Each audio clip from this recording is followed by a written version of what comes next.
అంటే మందిరము ఏమిటి అనంటే దేవుడు తన ప్రజలను కలుసుకుంటున్నటువంటి చోటు దేవుని మందిరం. దేవుడు తన ప్రజలతో మాట్లాడే స్థలం దేవుని మందిరం. దేవుణ్ణి ప్రజలు కలుసుకునేటువంటి స్థలం దేవుని మందిరం.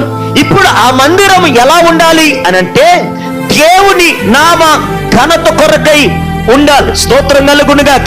ఈరోజు చాలా మందికి మందిరపు యొక్క ఔన్నత్యం, మందిరపు యొక్క విలువ, మందిరపు యొక్క విశిష్టత, మందిరపు యొక్క ప్రాముఖ్యత, మందిరపు యొక్క ప్రధానత్వం తెలియకపోవటం వల్ల మందిరానికి దూరం అయిపోయేవారు చాలా మంది ఉంటున్నారు. ఆదివారం అంటే పనులు, ఆదివారం అంటే ప్రయాణాలు, ఆదివారం అంటే ఎన్నో ఒత్తిడుల ద్వారా చివరికి మందిరాలకు దూరం అయిపోతున్నారు.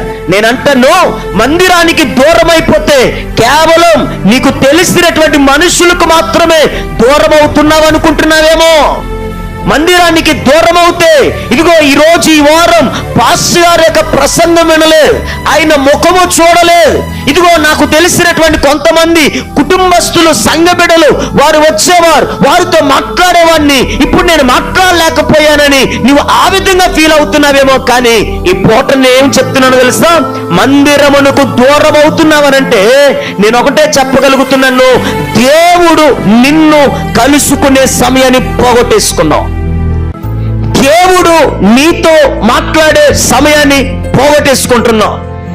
దేవునితో నీవు మాట్లాడే సమయాన్ని పోగొట్టేసుకుంటున్నావు.